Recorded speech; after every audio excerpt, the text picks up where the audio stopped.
And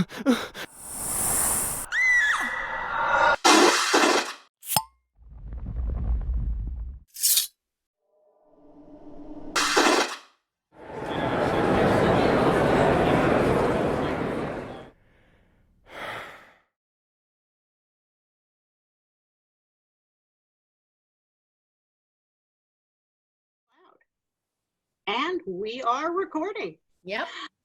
Hi, everybody. I'm Gail Z and this is Continual, and it's the fandom track talking about Supernatural. And my guest today is Lynn Zubernis. And Lynn is the author of many things, including There'll Be Peace When You Are Done, which is the new book that is trying to phase in from another realm, apparently, on my background. There, we're just going to say that it's coming in from the alternate universe. We have a rift. And welcome, Lynn. Thank you. And that is exactly what it looked like, especially because it's in the bunker. It totally looked like the book was just like, here we come. Trying to get through that rift. We just needed a little more Archangel grace.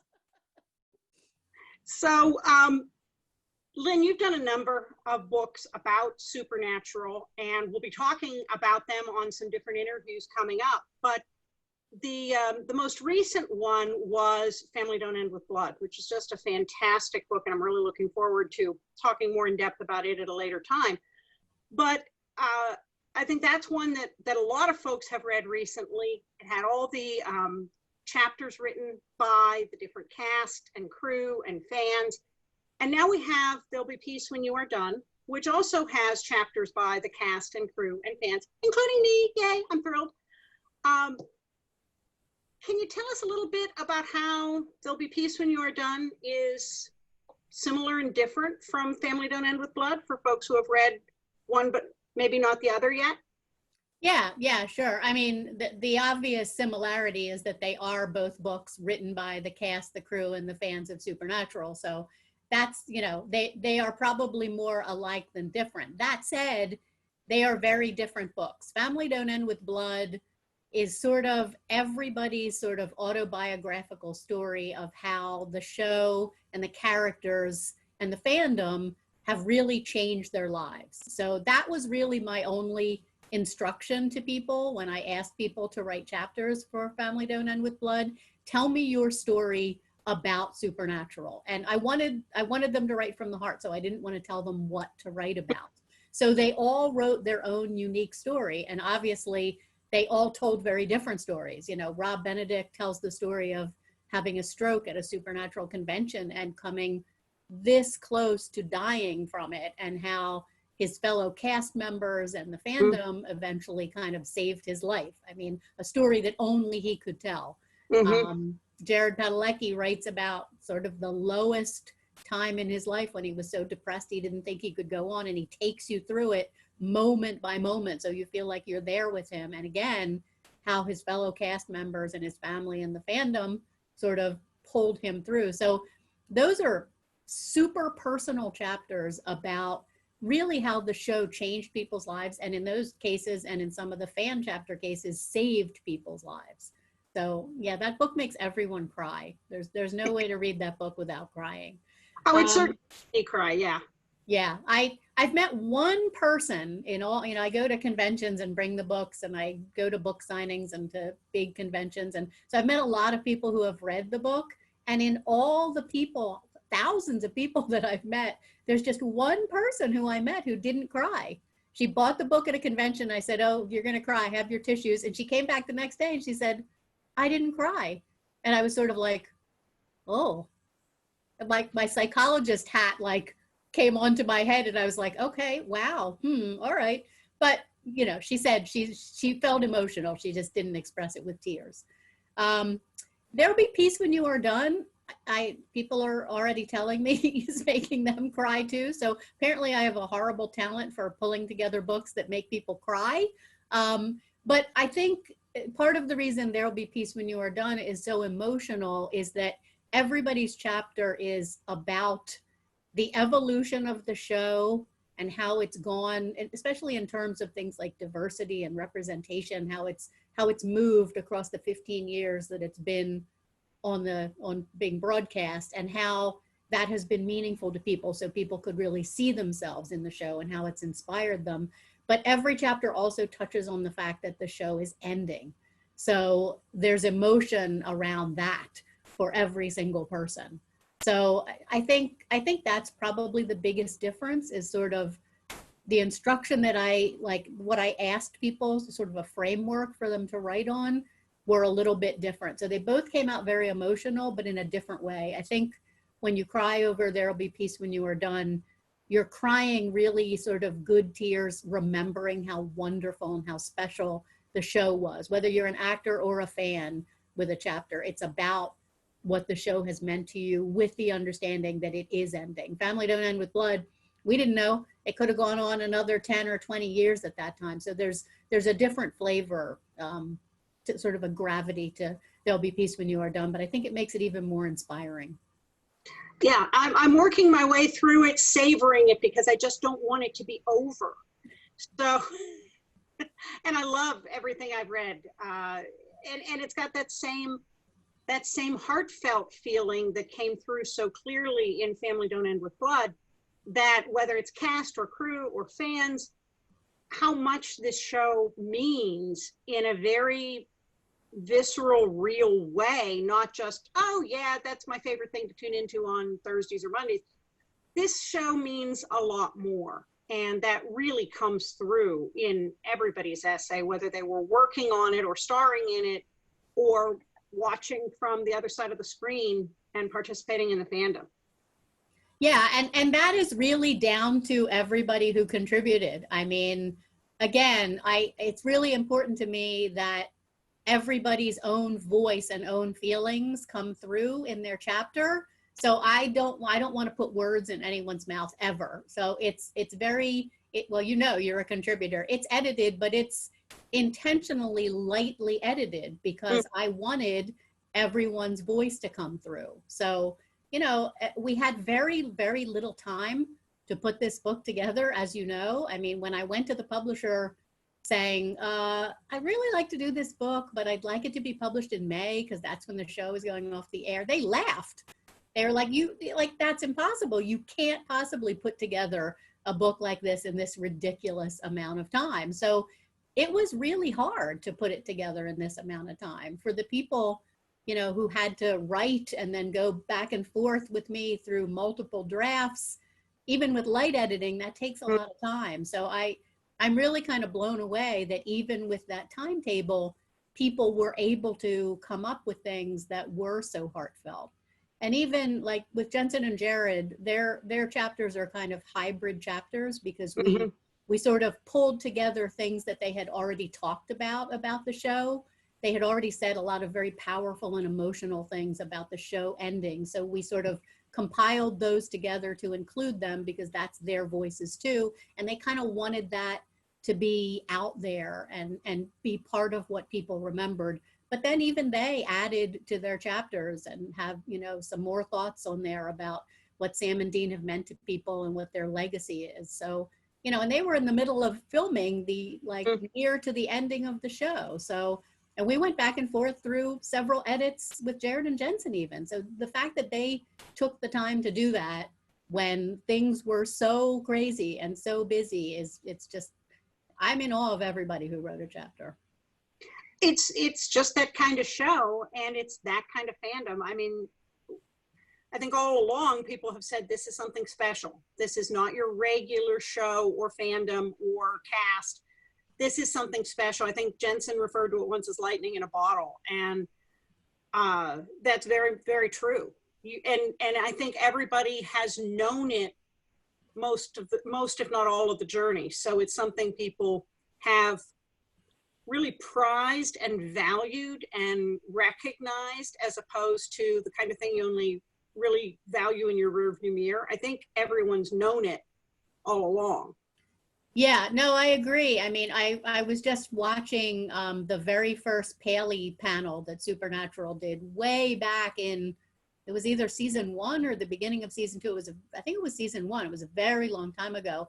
And even on that panel, one of the people on that panel, maybe Kim Manners, maybe Bob Singer, somebody used the term lightning in a bottle. Like they realized early on, oh, we've got something here. You know, we've, between Jared and Jensen and Kripke and the people they had, like Kim Manners and Bob Singer writing and producing, it was just like a perfect storm. And yeah, Mhm.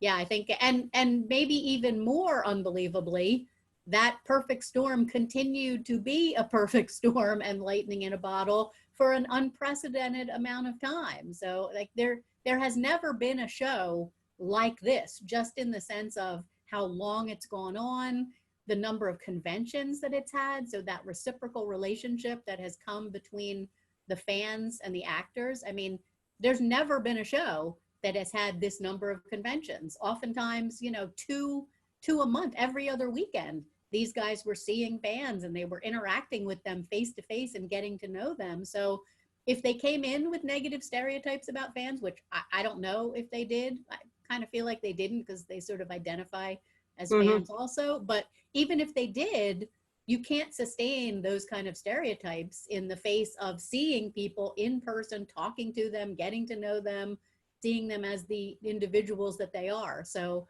that's been a really unique thing too, and part of what makes the show so special.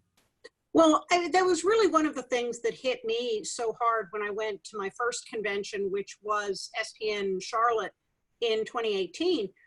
You know, I'm an author. I've been on Dragon Con panels for more than a decade. I've been on New York Comic Con panels, and I was kind of expecting, okay, they're going to get up, they're going to talk a little bit about some of the things with some of the episodes, some of their characters, what's coming up on the show.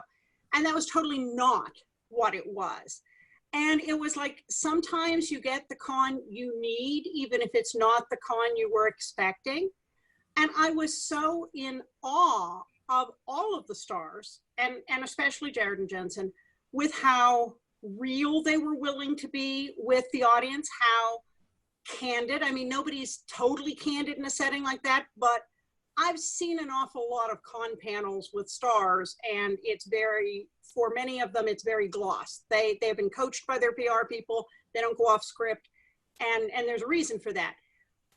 These guys were just very candid and talking about their lives and their lives off screen. And just that relationship, I remember somebody came up to ask a question and they led with, "Last week in Denver, you said," and oh my God, this is like the Grateful Dead and the Parrot Heads with Jimmy Buffett.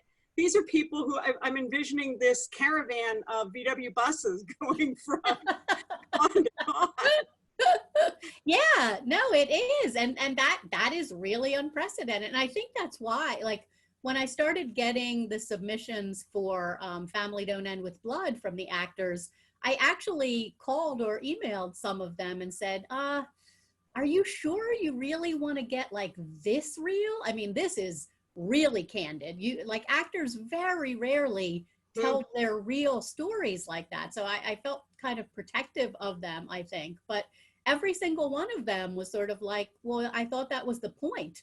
Like, this is why we're doing something weird, like writing a book, which actors never do, because we want to be real. We want to tell our real stories. And I think that's what makes both of these books really unusual, because there were people who did that same thing in There'll Be Peace When You Are Done, you know, who talked about their own journey, whether it was, you know, Shoshana Stern talking about being both female and deaf in an industry like the industry she's in, and what it meant to her to play a character like Eileen on Supernatural. She was amazingly candid and forthcoming, and she's an amazing writer, so her chapter is beautiful.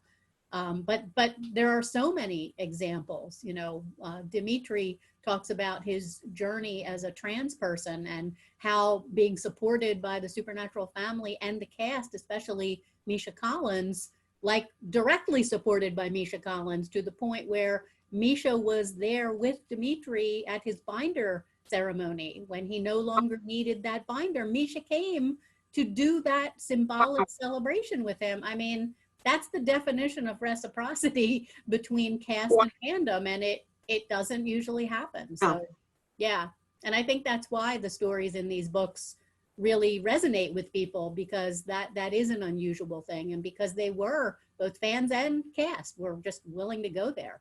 Yeah. I think that's very true, and it is something extremely special about this. Now, before we get into some of the questions I've got for you about There'll Be Peace When You Are Done, you're by profession a clinical psychologist, so you bring a very different lens.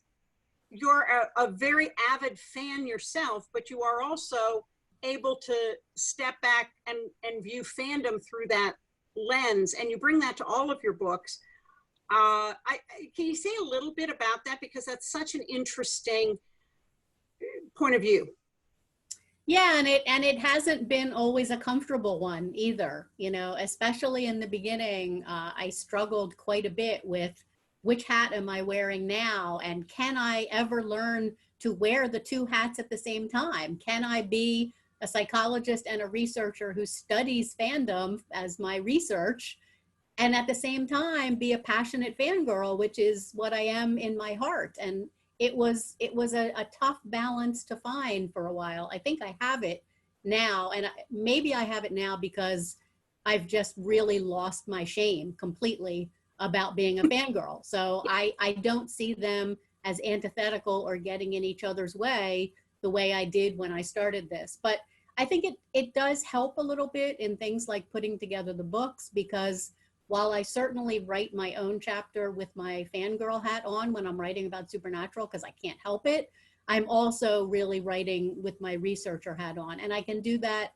when I'm helping contributors too. I can kind of go into research mode and psychologist mode, so I can help people express themselves in a way that what they're trying to say is going to come through in the way that they intend it to come through. So I think it's been helpful, but yeah, it wasn't always comfortable. In the beginning, I think I was very awkward and kind of bouncing back and forth between being too academic and psychologist and, you know, researchery, and then, fangirl. Now I can just do both. And it's wonderful. So, and I look forward to talking with you more about that with some of the other books, but let's dive into There'll Be Peace When You Are Done. When you and I were chatting earlier, you had said you really wanted to talk about some of the themes of the book, the show's evolution, the diversity, the representation. And for folks who have watched all the way up through where we're currently stuck on hiatus, whether or not they came in from the very beginning back in 2005, I think we glimpse some of that as it starts to roll out. But talk a little bit about how you see that being a theme in this book and in the show. Yeah, so that was the original theme of the book. I had wanted to put a book together that sort of looked at the evolution of the show, because back in 2005, you know, there's been a lot written, because I do keep up with the scholarly literature on the show as well. There's been a ton written, especially in the early years, about Supernatural's representation of women and really all kinds of diversity, whether we're talking about race or sexuality or gender identity or ability or, you know, anything. It was a show in 2005, and were there times when it was problematic? Yeah, there really were times over the years that it's been problematic. But I do think that it has, and this is part of the beauty of being on the air for 15 years and having at least the cast having a relationship with your fans, is that there has been an evolution in the show. Is it perfect? No, it's not perfect. It's a show on the CW that'll probably never be perfect. But has it made huge strides? Yeah, I really think it has. And so I wanted some people to write about that evolution. And so there are a couple of people who I knew had written already about things like that. Jessica Mason is one of them, and Tanya Cook and Kayla Joseph are two of them.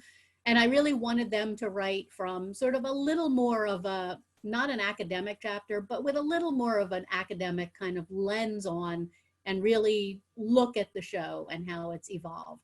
So that's one theme, and it came through in that way. The really fascinating thing is the people that I asked to write for the book, both the actors and the fans, kind of just turned out because they wrote about their own experience to write from really diverse perspectives. And so they ended up also, even though I didn't tell them to write about the evolution of the show, they also ended up writing about the evolution of the show in terms of the characters that they played and the representation that they themselves, even as actors, had looked for throughout their life and were gratified to find in, you know, playing a gay character or playing a deaf character or playing a biracial character or whatever it was.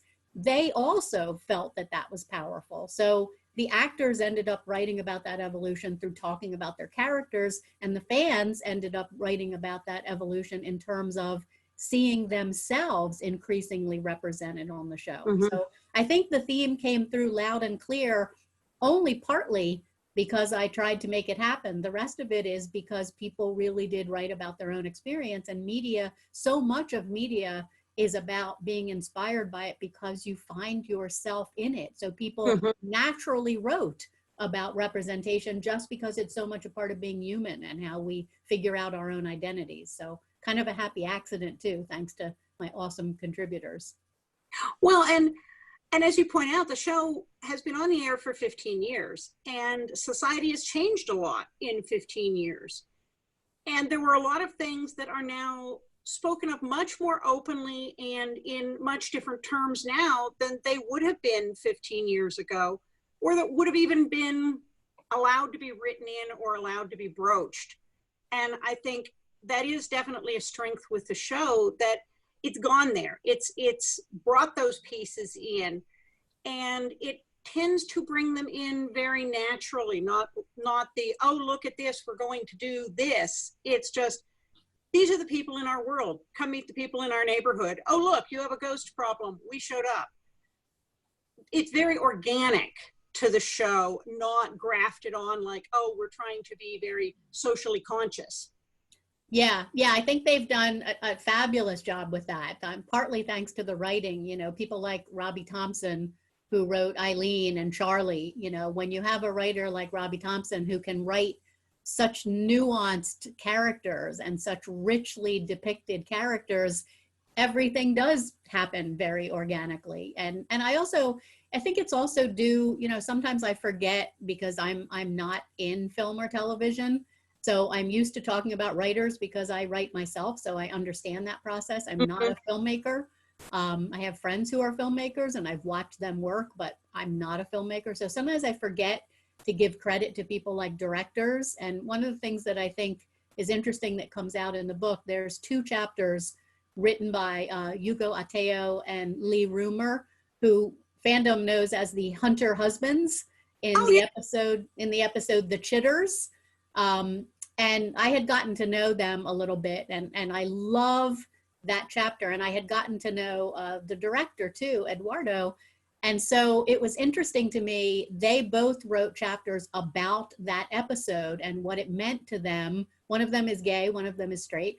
What it meant to each of them to play those characters, to play gay characters on a show like Supernatural, both their anxiety about that and what the experience was like. And they gave so much credit to Eduardo as the director. Sometimes I forget that also makes a big difference. The director is setting the tone and making sure that the writing comes through in a certain way. So I love their 2 chapters. They're people whose names you might not know, but if you go back and watch the episode The Chitters, I really think that was a pivotal episode for Supernatural, and incredibly well done and well acted, well written, well directed. Well, and you know, I also love the couple that was in the episode with the Supernatural convention, where it turns out at the end, they aren't just role playing, they're actually a couple, they're together. And not only their love for each other, but how they really get Dean to see himself and what he and Sam do in a different way, because they talk about how their real jobs, they sell copiers, and that doesn't really make a difference in the world. But wow, if you could save the world and you had someone who loves you like Sam loves you, that's special. And you could just see, and this is another place where Jensen does so well with bringing the character to life, that made Dean kind of paradigm shift a little bit. He saw his world differently because of them. And I thought that was a terrific fan portrayal also, that in the end, it was a very sensitive fan portrayal, even though there were many times during the episode, things were played for laugh. In the end, it mattered, it was sensitive, it was from the heart, and it made a difference. Yeah, no, I agree. I love that ending. And it was, I liked the way they did it, that again, it was like a postscript. Oh, and by the way, we happen to be together. You don't know that the whole time. You experience them as the humans that they are and the eventually heroic humans that they are. Yeah, I totally agree. And that's a good example of Supernatural's evolution in that, yeah, there are parts of it that were played for laughs and it landed fine for some people and it didn't land fine for other people. And it, you know, certainly wasn't a perfect episode by any means, but I love that ending and I love the message that it sends. And you're right, Ackles played that with the nuance that he can play everything so that you can it's almost like you can see inside his head and watch Dean's wheels turning. That's how expressive his face is. It's kind of amazing. So we've kind of got to talk about the feelings about the show ending, because at some point we get the 7 episodes that are currently post-production but that haven't finished yet, and then the 2 episodes still to film, and everybody up the food chain has sworn that we're going to get them, but at some point there won't be any more. How do your feelings about that play into the book? I certainly know how my feelings about it played into my chapter. Talk a little bit about that. Yeah, I mean, that is one of the big differences between the book, is that those feelings played into everyone's chapter. And really, so I had thought about doing a book about the evolution of Supernatural, but honestly, I hadn't really done anything. I was just thinking about it, thinking I had all the time in the world. And then when they announced that the show was ending, I realized that if I was going to do another book about Supernatural, it also had to be about the show ending, and not just its ending, but more positively about its legacy. So the reason why I didn't want to do it unless it could come out in May is that I felt that I knew that this was going to be, for me and so many other people, a true loss, like a true loss of something that's been really important in my life, really important in many people's lives, and that there was going to be a lot of grief associated with this loss that was coming. So I wanted the book to come out at a time when fans would really be able to benefit from it. So it could be a comfort to fans as the show was ending, and something tangible to hang on to so that they knew they would always be able to remember the show. Coincidentally, at the time that the show was supposed to be ending, I'm teaching a graduate course in grief and loss. So I've been immersed in sort of the science of it and the research of it and the strategies to cope with it. And it's made all of this, you know, I used Supernatural ending as an example throughout the class because it's a kind of grief that is tough for people sometimes because it's what we call disenfranchised grief. It's not very validated by everyone around you. You know, when you're feeling really sad about this important thing being gone, there will probably be many people who don't get it and will say, like, get real. It's a television show. Like, what are you had 15 years of it. What are you complaining about? So I knew it was going to be a kind of grief that was complicated. And I really felt like it would be a help if fans had the words of the people who both put the show together and made it what it was, and who were their fellow fans, so they would feel like they weren't grieving alone and that there were other people who got it. So that's why I was so adamant about it coming out in May. And now, of course, as you just said, the show is not, in fact, ending in May. So we probably could have waited longer, but I feel like, you know, it's done. And I feel like fans maybe really need it now more than ever, because we don't have any Supernatural on our televisions, even though we know it will come back at some time. And we're dealing with a pandemic. So loss and grief is just ubiquitous in all of our lives right now. So I hope that this book for people is something that is a comfort and an inspiration and a reminder of good things in the world that we still have to always remember and to hang on to. So I don't know, for me, it's been a help. It's been like a transitional object of something to hold on to. And Supernatural did warn us way back, you know, hoard toilet paper. And there have been so many Croatoan memes. So yeah, I think it's definitely helped us prepare. And yet somehow, even as much of a fan of Supernatural as I am, we did not hoard enough toilet paper. So I don't know. Did not listen to Rob Benedict. Always listen to God. Yeah.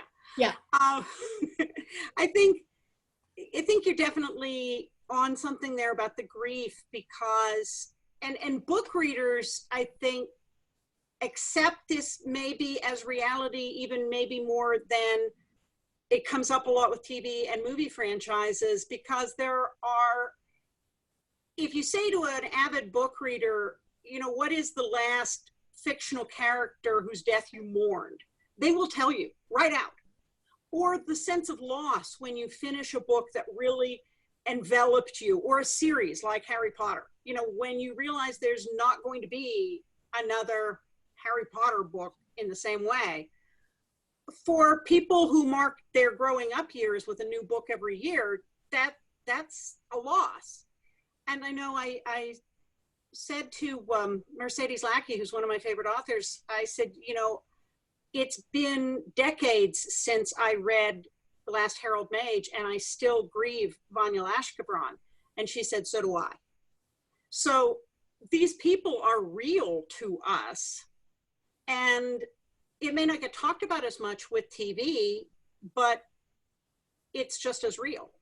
Oh yeah, and that's why they're so inspiring to us, because they do become so real. There's research. I think I might have written about this in Family Don't End with Blood, or maybe in this book. I don't know. I wrote about it somewhere, at some point. But there's research that shows that when you look at a brain scan and you measure sort of what's happening to people emotionally and psychologically, we have the same kind of reactions and the same kind of endorphins when we are watching our favorite show and familiar characters as we do when we're sitting down to dinner with our family or our loved ones or our closest friends. Like our brains don't really tell the difference sometimes. When we connect with fictional characters, they become familiar to us. They become important to us, whether we're immersed in a book and we're reading about them, or whether we're watching them on a TV screen.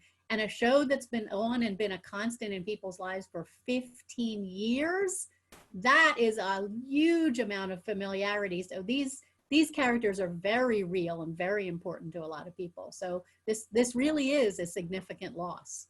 And of course, the irony is that all throughout all 15 years, Supernatural has been kind of a testimony to dysfunctional grieving coping mechanisms.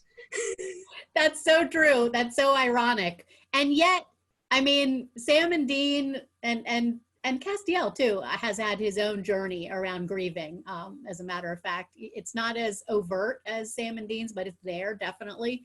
And as much as they have been dysfunctional in their emotional reactions to almost everything, at the sort of bottom line of that is that no matter how dysfunctional their coping strategies are, when it gets right down to it, they're going to pick themselves up and keep going and slog through it. And I think that's tremendously hopeful, because most of us don't have perfect coping strategies. In fact, a lot of us feel like a lot of the time, like, shit, my coping strategies are crap.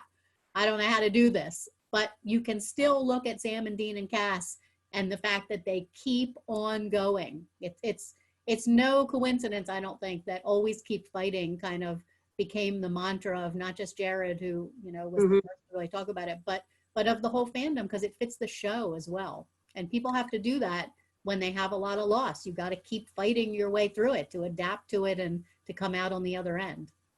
Absolutely. Now, you mentioned also when we were talking beforehand that the book benefits random acts and SDN survivors. Yes. Yes, that's something that was really important to us. So when I put together Family Don't End with Blood, I wanted to do that. And it was very hard to find a publisher who would agree to do that, because it's part of their profits, not just mine, which is pretty unprecedented. And as you know, is pretty unprecedented in publishing.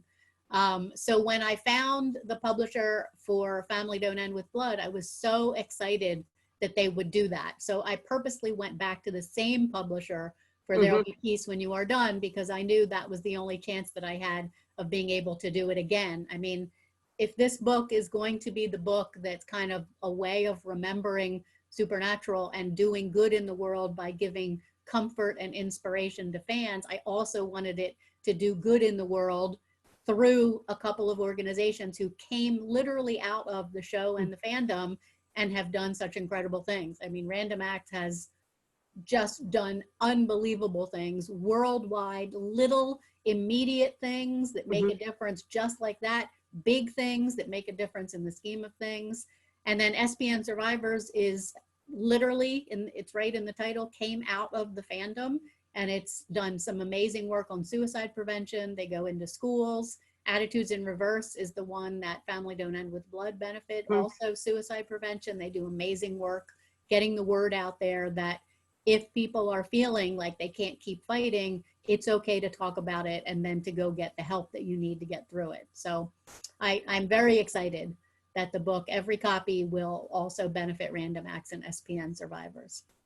Yeah, that is just so fantastic. And this fandom is so active in the real world, in addition to its love for the show. So it really transcends. I know I was just blown away when I realized that Supernatural has a peer-to-peer counseling network where fans can help fans. And I see that just organically on Twitter and on Facebook, where people will just say, hey, if you're having a hard trouble, DM me, I'll talk to you. And that's one of the things that I love about fandom in general, but it is so very evident in Supernatural fandom. Yeah, and I was really happy that there's a chapter in the book by Tanya Cook and Kayla Joseph. They have a large scale, they're academics and Supernatural fans, avid Supernatural fans, and they have an ongoing research study about fan activism. So they wrote a chapter about how much a part of Supernatural and the SPN family that has been, that kind of traces that evolution as well. That's another kind of evolution that's happened in the SPN family. So I'm really happy to have that chapter. Like I said, most of the book is, it's not an academic book by any means, but there's a couple of chapters there that, you know, in a book that's meant to remember the show, I thought it was important to remember every part of it. No, it's a wonderful legacy for the show to have. And just as the expectation is that the conventions will go on, certainly the fan activism goes on long after there's a wrap on the final episode, because the show, not only will we keep rewatching it forever and ever, but that there's no reason for those kinds of things to ever need to stop, because they're open-ended. Yeah. And there's enough need. Yeah, exactly. And that's kind of, Misha Collins was unbelievably busy in the tiny amount of time we had to put this book together, because he was in the middle of finishing up the cookbook and starting a book tour for it, and just going like crazy. When he had a hip replaced somewhere in there. And a hip, yeah, and he had a hip replacement, right? Exactly. So it was a very bad time for him, but his contribution is short, but it's important, and it's actually, he has the last word in the book, and it is about how the community that's been built through this show, through the SPN family, the work that it's done, that doesn't have to go away, and how much they, as a cast, really hope that that community will continue and will continue to do some of the amazing things that it has done, and continue to support each other the way it's done. So I like what Misha had to say as being kind of the last word in the book, because that's a very hopeful way to kind of look to the future. And you said, you've touched on this in a number of places, but when you look at a book like this and you go down through the table of contents, and there are names that you certainly know, and then there are other names that you may not be as familiar with. The whole idea of picking the people, the order of the chapters, as well as the absolutely marvelous photography and fan art that is in the book. I was really blown away when I got my contributor copy and I looked at it and I go, oh my God, it's got color photos in the middle, and oh, what's this pretty art, and oh look at those pretty artworks in my chapter. And I was just even more thrilled. So can you talk a little bit about how all that came together? Yeah, that was one of the hardest parts, actually. With Family Don't End with Blood, it was very easy because I was going to a lot of conventions with the book. So the people that I knew, the actors on the show that I knew the best, were just the people who came to the conventions all the time. And at the time we put that book together, I had known many of them for a decade or close to a decade. So that process was super easy. It was, hey, Rob, do you want to write a chapter? Hey, Osric, do you want to write a chapter? Like, it was the easiest book to put together that could ever possibly happen. And they were like, oh, yeah, I'll write a chapter. And I would see them every 2 weeks or every month and say, hey, how's it going? Over the course of 2 years, because we didn't have a time limit, so they just kept on writing. So that's how those people ended up in that book. And they all just did an amazing job, and their chapters really meshed, but that was like lucky. For this book, I didn't want the same people to be writing chapters because, first of all, those people had written their hearts out in Family Don't End with Blood. And I didn't want to go back to them and say, hey, can you write your heart out again now that the show's ending? And also, I wanted other people to be able to tell their stories. So it was a different process, and it was a harder process because I reached out to some people who, you know, maybe they had done an episode that felt important, or they had played a character that felt important, or I had heard them talk at a convention or in an interview about something that I thought would be important to include in the book. So, but I had to do it all by, you know, email or text messages or phone calls or whatever. So that was a lot harder.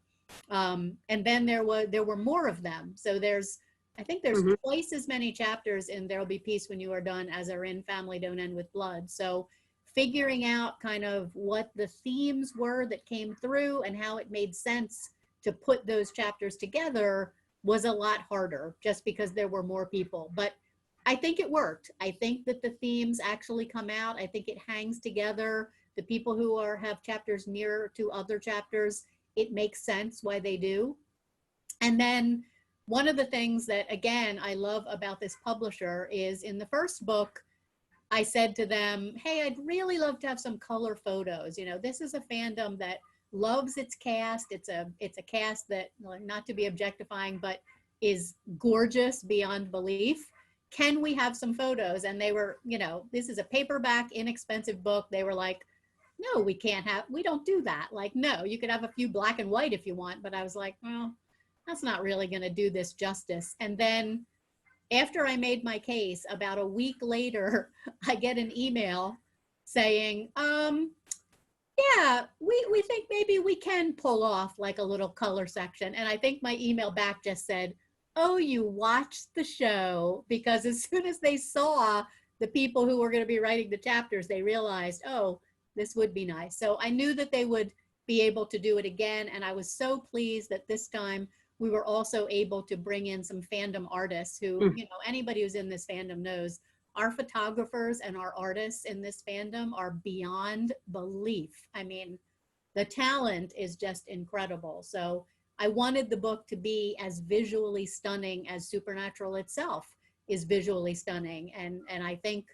again, those people came through incredibly. And Kim Pryor, who did a lot of the photos for Family Don't End with Blood and is sort of my partner in crime in everything that I do and helps me with the blog and everything. She is a really, really talented photographer. So she took the lead on coordinating. She knows most of the other fandom photographers. So she took the lead on coordinating those photos, because for me, that would have been, I mean, I love them all. I would have wanted to, I couldn't have picked between the 10,000 photos that are out there. So Kim did an amazing job of coordinating the photos and putting that part of the book together.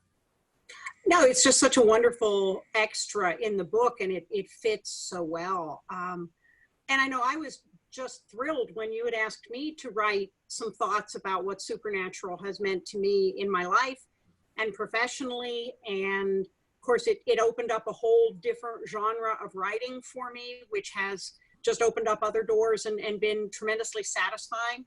And I think one of the things writing that chapter made me kind of pull those threads together and look at it and go, wow, you know, I have been active in fandom since I was a teenager. And I've gone to conventions since I was in college. And nothing, as much as I love other properties, nothing has ever hit me the way Supernatural has hit me. And there was one other show that I talk about in my chapter that made a huge difference. And then there was a long period where there were things I enjoyed and appreciated. And then there was Supernatural, and what an impact those two shows made in my life. And so I'm beyond thrilled to have, been able to contribute to this. And thank you again for inviting me.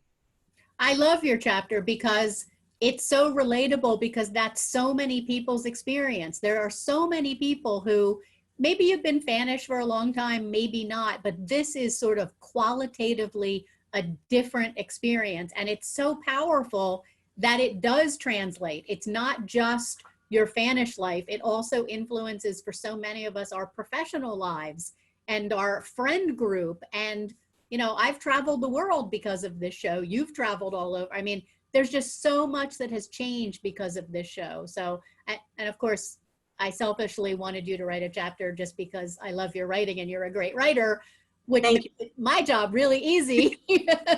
But I also think you have a really powerful and very relatable story. Well, thank you. And one of the really valuable pieces personally was, even though I'm actively involved in fandom, I write epic and urban fantasy. Under my other name, I write urban fantasy, male paranormal romance. I go to about 17 non-supernatural conventions a year as a participant on panels, in addition to the supernatural ones that I'm in the audience for.